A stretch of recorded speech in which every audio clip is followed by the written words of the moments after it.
All right, this is a lesson about rational exponents. Usually not a favorite for my students because we're dealing with fractions in exponent form. On this first part, we're going to rewrite rational exponents in radical form. Notice that on this right here, it's showing us that the n becomes the index, so n would be the denominator. When we get further into this, 1 will be the exponent on that a, but a to the first is still just a. And so first we're going to rewrite 64 to the 1/3 as the cube root of 64. And because 64 is 4 to the 3rd power, my root will be 4, right? The 3rd root of 64 is 4. 81 to the 1/4 power would be the 4th root of 81. And 3 to the 4th power equals 81. Therefore, my root is 3, right? So I could write this as the 4th root of 3 to the 4th. And so you see my index matches my exponent. So you can treat this just like you would variables, right? 4 divided by 4 is 1. That's 3 to the 1st power. The next one is a square root because my index will be a 2. Typically, we don't write the 2 because we understand that when it's written without the 2, it means a square root. You could also write this as a square root of 1, the square root of 64, if that makes more sense. So the square root of 1 is 1, the square root of 64 is 8. So 1/8 would be this answer. Now here's some more of these. We get into, this one has a variable. We write it as the cube root of 2m. And now this one doesn't simplify because that's 2 to the 1st power and m to the 1st power, so it doesn't simplify. Negative 32 to the 1/5, it's going to be the 5th root of negative 32. And the 5th root of negative 32 is negative 2 because, well, let me write that. I'll write the in-between step here this way. The 5th root of negative 2 to the 5th. And that's why my root is negative 2. All right, so my index matches my exponent. This next one is the square root of 16x to the 8th. Well, 16 is 4 to the 2nd power. And then I'm going to write x to the 4th, and that's to the 2nd power. Kind of lost my 2 there. My root then would be 4x to the 4th. So if I can write it to a power that equals my index, then I'm able to find the root in an easy way. Okay. All right, so I paused there for a moment to get my blurriness to go away. Now notice that we have an exponent of m over n. And so the n is still my index. M is the exponent. Now, we may write it this way or this way. They mean the same thing. And it's going to vary depending on the question, right, on how I'm going to evaluate this. Notice it says use radical notation to write each expression, simplify if possible. So we're going to write this as a square root, right, the square root of 4 to the 5th power. Notice my denominator is the index, numerator becomes my exponent. So what I want to do is evaluate the square root of 4 and then take that to the 5th power. And that leaves me with 32. On the next one, we will have the cube root of negative 8, and that will be to the 4th power. So notice I'm writing it like the second one on both of these. Well, negative 8 is negative 2 cubed, right? So my root is -2, and then I'm taking that to the 4th power, which leaves me with 16. Now it's possible you could just take your calculator and enter these in as exponents this way to evaluate, but I would advise you not to do that and to learn how to work with these going from rational notation to radical notation, or you will have limited understanding of what's happening and you need to understand the concepts on each of these. Okay, so we're still writing these in radical notation.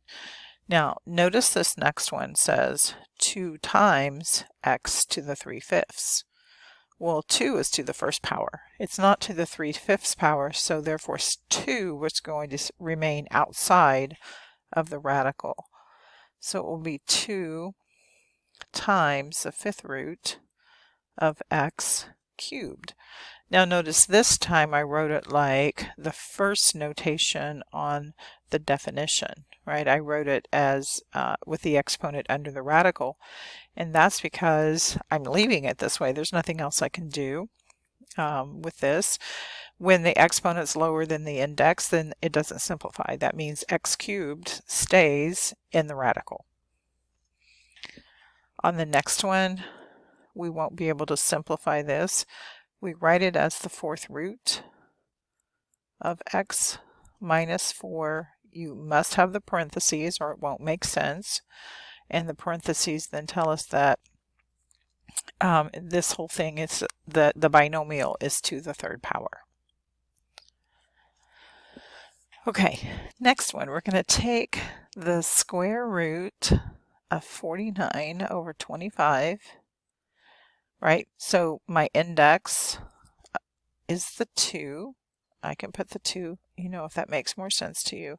And then it will be to the 3rd power. So notice this time we're writing it in the 2nd type of notation for that definition. We're going to take the square root of 49. Try to make this look more like a 2. The square root of 49 is 7. The square root of 25 is 5. And then that is to the 3rd power. So I take 7 to, now this goes back to rules of exponents, right? The 7 is to the 3rd power. And the 5 is also to the 3rd power. Because the exponent is going to be applied to both, or you can think of it as 7/5 times 7/5 times 7/5. There's different ways to look at that. So now we throw in a negative exponent, and that also goes back to the rules of exponents. Remember we talked about that in a different chapter earlier in this course. So we rewrite negative exponents in the denominator for the exponent to be positive, and we must rewrite as positive exponents. I do have a summary of the rules coming up that I was referring to. So on this first one, we're going to write this as 1 over the cube root of 64 squared. So notice I just did the same thing with the 64 as I had before. Let's see, what does this say? Write with positive exponents. Yeah, I'm going to use radicals. Okay, so the cube root of 64, we actually did that one earlier, I believe. Cube root of 64 is 4, and then we square that, so this answer is 1/16. Okay, and that's it. On the next one, we're going to do a similar process. So it's going to be 1 over the cube root of -8 to the 4th power. Now, you have to, the whole reason that we're rewriting it is so that my exponent will not be a negative. This makes the exponent then positive. So the process of just writing it in the denominator means that now my exponent is a positive exponent, and we will take the cube root of -8. The cube root of -8 is -2, And then negative 2 to the 4th power will cause this answer to also be 1/16. It is okay to use your calculator in some places, if you're not sure what the cube root of negative 8 is. It is negative 2 because negative 2 cubed equals negative 8. On the next question, we're going to rewrite this with a positive exponent. So 1 over y to the 1/16. And that's actually it. We can't do anything further with this, right? We stop it right there and leave it as is.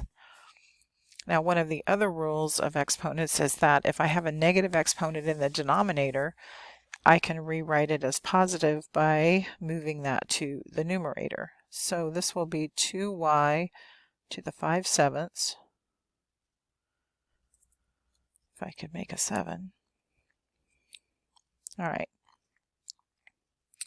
2y to the 5/7. Notice the 2 was already there. I'm moving the y to the numerator with a positive exponent, and the 3 stays in this denominator. Okay, so this slide you may want to refer back to. It shows you all these rules for exponents that you've learned previously in this course, and now you need them for this section because we're talking about rational exponents. So when you remember the product rule, when I multiply the same base, I add the exponents. Power rule, I call this power to a power, I multiply. The exponent is going to apply to both parts when we're multiplying or dividing, right? It goes with every part of that. And then the quotient rule, we subtract. 0 exponent becomes 1, and negative exponents we rewrite. We just worked with some of those. All right, so this is a good stopping place on this video, and I'll pick up the next part of the lesson on the next video.